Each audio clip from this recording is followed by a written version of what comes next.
नमस्कार बच्चों। आज हम पढ़ेंगे विज्ञान के बहुत ही इम्पोर्टेंट एमसीक्यूज़ जो पेपर में पूछे जाते हैं। तो सबसे पहला प्रश्न है हमारा, निम्न में से कौन सा हाइड्रोजन का आइसोटोप है? हाइड्रोजन का आइसोटोप कौन कौन है? और देखिए, पहला है प्रोटियम, ड्यूटेरियम, ट्रिटियम। ट्रिटियम भी बोलते हैं, ट्राइटियम भी बोलते हैं बच्चों। तो याद रखो, ये तीनों हाइड्रोजन के आइसोटोप हैं, ये प्रोटियम, ड्यूटेरियम और ट्राइटियम। नेक्स्ट अगला प्रश्न है, फसल संयंत्र का कवक रोग निम्न में से कौन सा है? फसल संयंत्र का कवक रोग निम्न में से कौन सा है? यानी ये पूछा जा रहा है कि फसल में कौन सा ऐसा रोग लग जाता है जो कवक के द्वारा होता है। तो आलू की पत्तियों का मुड़ना, कपास का विल्ट रोग, चावल में तुषार और आलू में भूरी सड़न, यानी आलू में भी भूरी सड़न पैदा कर देता है। तो कपास का जो विल्ट रोग है वो कवक के द्वारा होता है। अगला है, परमाणु विखंडन प्रक्रिया के दौरान उत्पन्न ऊर्जा का प्रयोग किया जाता है। यानी परमाणु का विखंडन होता है तो उससे जो ऊर्जा उत्पन्न हुई, तो उस ऊर्जा का उपयोग हम कहाँ करते हैं? ईंधन बनाने में, बिजली बनाने में, ताप पैदा करने में, या इनमें से कोई नहीं? तो याद रखो बच्चों, बिजली बनाने में हम इसका उपयोग करते हैं परमाणु के विखंडन के द्वारा। उसके बाद अगला क्वेश्चन है, आधुनिक तकनीक पर आधारित सामान्य ज्ञान प्रश्नोत्तरी जो है, इनमें से कौन से प्रसरण का एक उदाहरण है? तो खाने की सुगंध, अगरबत्ती की खुशबू, इत्र की खुशबू, ये सभी।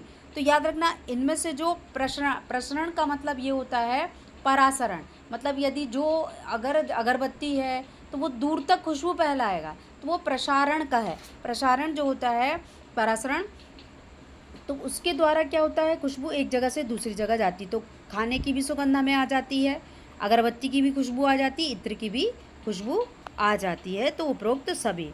अब अगला क्वेश्चन है, निम्न में से किसमें अधिक ताप है? टेम्परेचर किसमें ज़्यादा होता है? बर्फ में, उबलते पानी में, भाप में, ऊपर के सभी।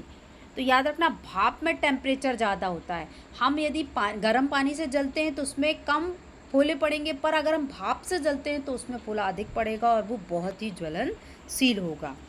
अगला प्रश्न है, इनमें से कौन सी महामारी और स्थानिक दोनों प्रकार की बीमारी हैं? देखिए, टाइफाइड, हैजा, पोलियो, खसरा, ये जो बीमारियां हैं वो महामारी जो हैं स्थानिक हैं।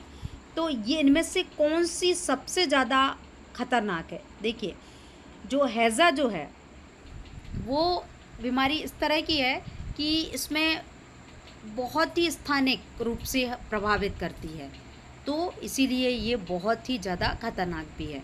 अगला प्रश्न है, निम्न में से कौन सा ग्राफेन के बारे में सही नहीं है? यानी ग्राफेन जो है वो क्या नहीं बतलाता?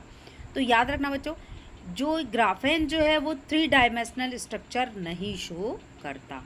अगला प्रश्न है, महिला अंतरिक्ष यात्रियों पर आधारित सामान्य ज्ञान क्विज 8 रीजन क्या है? तो ये जो क्विज 8 रीजन जो है वो मेलवेयर है। अगला है, ली-फाई के लिए गलत कथन कौन सा है? ली-फाई के लिए गलत कथन जो है वो ये एक वायर कनेक्शन है, तो ये कथन गलत है। यह एक प्रकाशिक आधारित संचार प्रणाली है, यह एक वायर कनेक्शन है, या फिर विड्रेक्टोक्टिल संचार पर आधारित है, या रेडियो आवृत्ति संकेत का उपयोग है। तो याद रखना, यह एक वायर कनेक्शन है, यह कथन गलत है। सबसे बड़ा अणु कौन सा है जो मानव तन का एक हिस्सा है? तो याद रखना बच्चों, जो गुणसूत्र 1 है वो मानव शरीर का सबसे बड़ा गुणसूत्र है। अगला है, पहले प्रकाश की गति को किसने मापा था? यानी सबसे पहले प्रकाश की जो गति है वो फास्ट है, स्लो है, ये सबसे पहले किसने बताया गति के बारे में? तो याद रखो, ओ लॉस रोमर हैं, इनने बताया कि प्रकाश किस प्रकार से गति करता है। उसके बाद है, गिरगिट रंग क्यों बदलता है?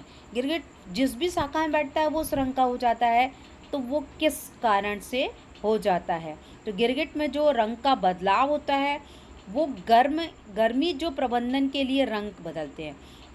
गर्मी प्रबंधन यानी उनकी जो स्किन है वो गर्माहट के कारण वो रंगों में क्या कर देती है? बदलाव कर देती है।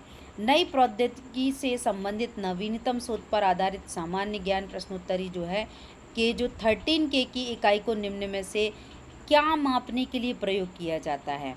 तो तापमान मापने के लिए प्रयोग किया जाता है।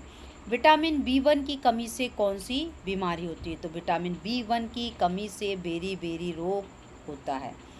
उसके बाद है राइनो वायरस जो है की वजह बनता है। राइनो वायरस की वजह क्या है। राइनो वायरस की वजह से आमतौर पर जुकाम हो जाता है। ठीक है, घुटनों में भी दर्द, सिर दर्द, कफ, ये नहीं। तो बच्चों सिर्फ याद रखना राइनो वायरस की वजह से आमतौर पर जुकाम हो जाता है। तो बच्चे इतने 15 क्वेश्चन हैं, इन क्वेश्चन को बहुत अच्छे से तैयार कर लीजिए। Thank you for